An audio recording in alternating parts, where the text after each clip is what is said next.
Hey, thanks for joining me today, and I'm excited for you to learn how to be an MC at an event. Oh yeah, and you know what's fun about it is I'm going to share with you 10 tips to becoming the best MC you can possibly be. And one of the things that I love so much about being an MC is that you have a lot of control over the event. So we're going to have a great time today. Thanks for joining me.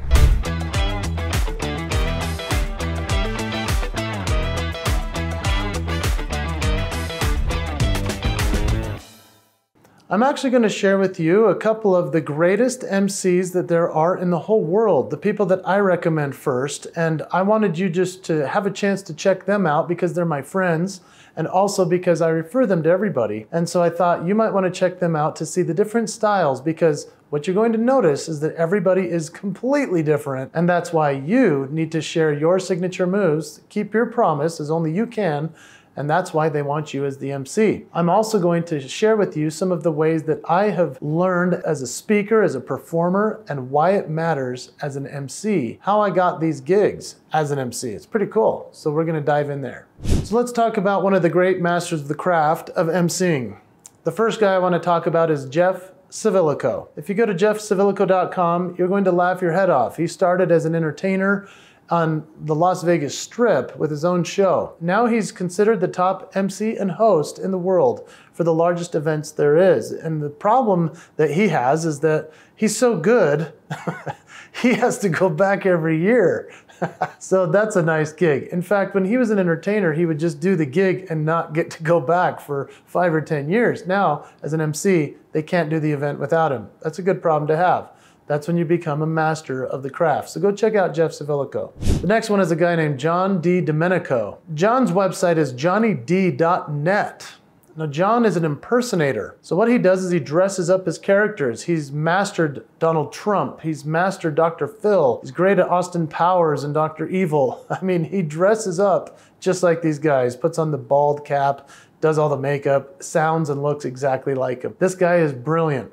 And he'll show up at an event as an MC doing any character that you desire. So check him out. That's another cool way that someone can MC, and Johnny's a master. Then there's Rob Foray. Rob and I have been friends for years. He started as a DJ who then started doing schools and assemblies, and then the next thing he knows, he's now a masterful MC. Why? Because he realized as a DJ, he was gathering people and he was kind of moving things along in the event. Eventually realized he was really good at bringing people to stage, making the event go really nicely. So go check out robforay.com. You'll get a kick out of all of his antics because he doesn't just do music and dancing like a DJ anymore. Well, he does that as an MC, but he also does game shows. He does audience participation. As people up on stage, he comes down into the crowd. He's an amazing audience engagement MC. One of my dearest friends of all time, her name is Jess Pettit. If you go visit jesspettit.com, you'll see that Jess is incredible in all that she does. She's an educator first. She's one of the smartest people that's ever lived. And actually, she got her start in the comedy world. And now she speaks on diversity and inclusion. She's amazing at what she does. She's beloved by everybody that uses her as an MC. But she started more as like a workshop leader, as a consultant and trainer. Now she is brought in to run and MC events because she's so good at tying together what the last speaker said to what's happening in the current climate of the social media or the world and the news, and ties it all together into the next speaker.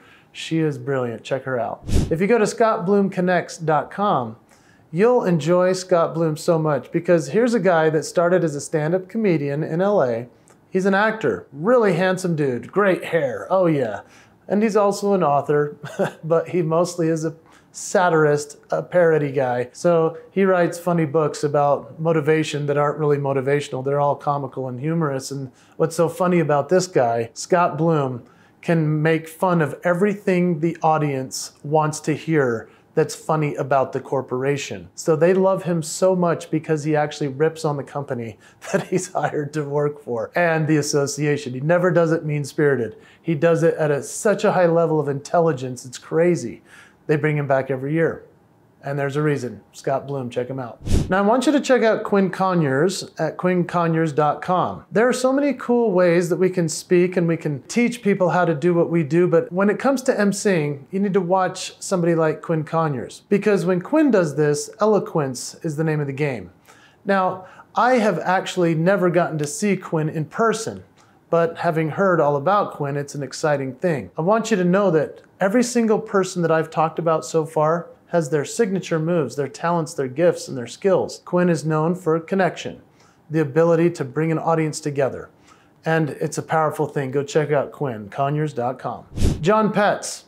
This guy is magical, he's hilarious. And every time I do an event, it seems, people have either had John Petz or Jeff Savilico as their MCs if it's a humongous event. So go check out johnpetz.com. He involves the audience. He's hilarious, he does magic, and you're gonna love him. Go to tonychapman.com, and Tony is somebody I haven't seen yet, but I'm excited to see Tony because Tony's reputation is incredibly huge. Now, whenever Tony is booked for any of these types of events, people are excited because Tony's actually teaching how to MC. And so if you want to learn how to be a better MC outside of this video, I hope you also check out tonychapman.com.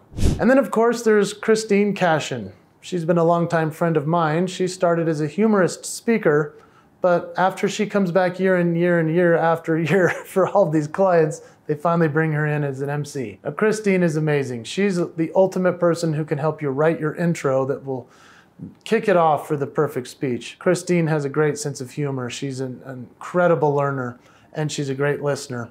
And she is somebody that they bring back every single year. The list that I've just given you, I hope that you'll check out these speakers who are now also entertainers, but have become event MCs. The reason you need to check them out is to study the masters, to learn from them and to see what they do and how you can do your best as well. I don't want you to be intimidated by these people, however.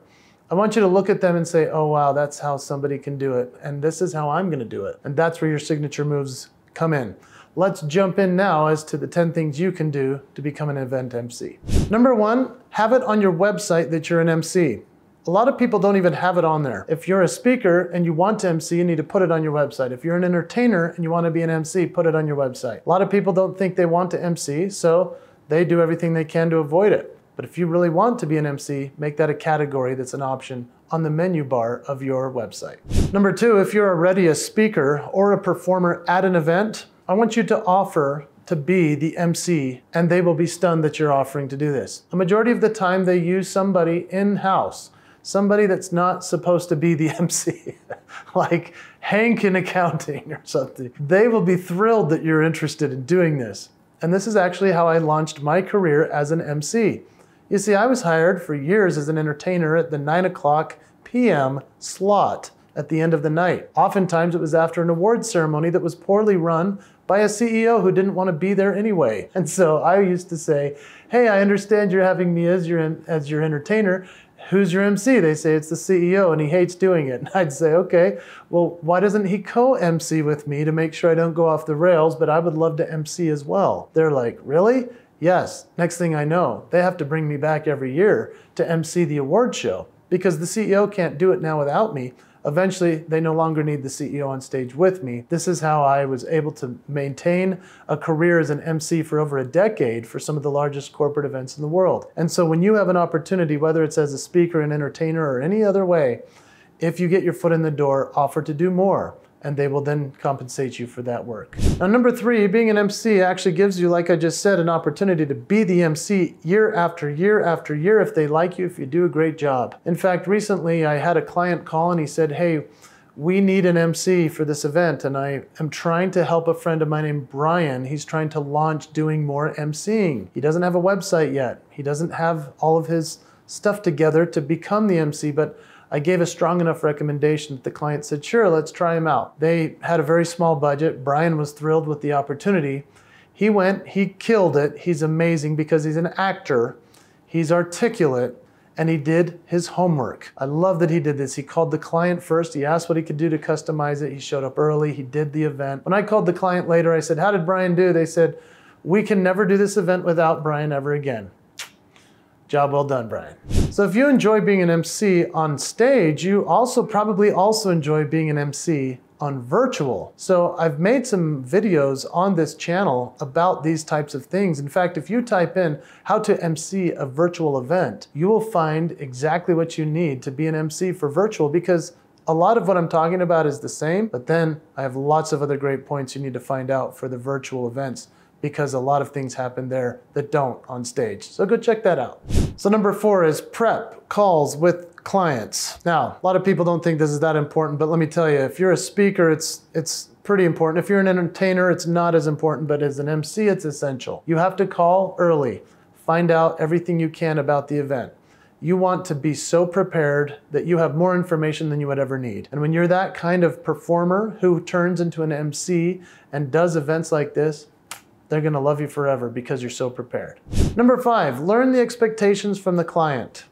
You see, sometimes we think as an MC, we're only needed for the big, large general sessions, right? Or other times, maybe just the workshops. Some clients want you there for every single event, the large things, the small things, the man on the street. Some clients just want you to do the awards ceremony. So make sure to set those expectations and understand them up front. Number 6, request the timeline as early as possible before the event. I'm not talking the day of, I'm talking weeks in advance. This actually helps the event planner get their stuff in order. Even if they're really organized, they'll be like, oh, the MC wants the timeline, okay, that's helpful. Then within the timeline, ask for specifics such as acronyms, business culture, language, information about bios and intros for every speaker that you're gonna be introducing. As long as you're doing that type of homework, they'll appreciate you. As long as you have a timeline, you'll know when and where you're going to fit in the process. And yeah, number 7 is to ask about speakers, bios, transitions, things that they want. Maybe they want games, maybe they want music, how you fit in between you and the production team. You're gonna have a lot of calls that you're going to have to do, but you also need to figure out when and where you can add your signature moves, the bits that make you who you are, the reason they brought you in. And so as the MC, you have an opportunity to really insert yourself in particular spots that tie the entire event together. You're essentially the common thread that makes the whole thing flow. And really number 8 is to bring in your signature moves. Let the client know that you have abilities that they probably don't even realize you do. So for example, if like me, you started your career as an entertainer, you can offer and say, hey, I know you want me to just introduce these speakers, but if you want, I can also entertain for 5 or 10 minutes in a dead spot here that I'm seeing on the timeline. And they'll be like, really, you can do that? Oh yeah, I'll do music, I'll sing, I'll have everybody dance. They're like, what? That's amazing. Or you can say, I'm a Hall of Fame speaker. It's a pretty cool thing that I'm there. I can fill in if you need me, or I can add a little segment of motivation. They're blown away, as long as we let them know what we can do. What happens in some cases though, is that people will book us because they've heard that we're great, but they don't think about all the things that we do. They don't even look at our website. I had this happen to me a couple of years ago. It was a tragic experience as an MC, because the client asked me, they said, we're excited to have you MC. And I said, awesome, where would you like me to sing and dance and tell motivation stories? And they were like, no, we want you to read the teleprompter. And I said, read the teleprompter? Where do you want me to add in some spice and comedy and some fun? And they're like, no, we just want somebody to read the teleprompter and bring people to stage. I'm not joking you. For 3 days, I just read a teleprompter. I couldn't believe it. It was the worst gig of my life. They paid me a lot of money. I'm the last guy in the world you should pay for 3 days. They gave me so much money to read a teleprompter, I felt bad about it. And I'm just telling you, you need to make sure that the client knows all that you can do, because they were using me for my 77th skill, and it was a waste of their money. So I'm not going back to that client either. Number 9, you're a part of the team on and off stage. Remember that, it's not just what you bring on stage, although it's amazing what you do, you're an MC. Well, off stage, you have to be even more awesome, because now you're a stage manager, now you're a cheerleader. Now you're somebody who's getting the CEO or the speakers before you to calm down, and you're talking to them. You're asking about their family, their intro. You're making sure their hair is in the right place over their glasses. I mean, honestly, that's what I get to do backstage for other speakers, for executives. They want me backstage as much as they want me on stage after I've become a part of the production team. They appreciate that amount of detail that I go into to help others and cheer them on before the event, before they take their stage. So as good as you are on stage, be that good off stage. That's the promise. Number 10, be ready for anything. I'm not joking. As an MC, you had better be ready to take over in an emergency. I've had cases where the power went out and we had to figure out what to do for 10,000 people in a room. What do you do? How about when Chuck Norris is supposed to show up and his airplane doesn't get there in time? Yeah, I was on stage once about to introduce Chuck Norris. In fact, I grew my beard out extra long to make it an extra cool event about Chuck Norris. I looked over to introduce him and they were going like this. That means stretch. I saw a guy with a headset on and he's going stretch. Chuck Norris was nowhere to be seen. He was the keynote speaker everyone came to see. Guess who got to fill in for 45 minutes and do a keynote on the spot? Yes, that would be me. As the MC, I had to just pull it off. I had no choice. The client did not know what else to do. In fact, that led to so many opportunities for me because the audiovisual team, the production, the venue, all of the executives, they were so stunned that I could do this. And then seamlessly, once I looked over and saw Charles himself, Carlos Norris. That's his real name, Carlos. I looked over, there he was, and I said, ladies and gentlemen, please welcome Chuck Norris. And the crowd went wild because I built it up over 45 minutes of suspense while they were waiting for me to finish my keynote. I was waiting for his plane to land. Be ready for anything. You're now ready with 10 new tips to be an event MC. I'm excited for you. I hope that you'll do this for me, if you will. Put in the comments your website. I'm going to check it out.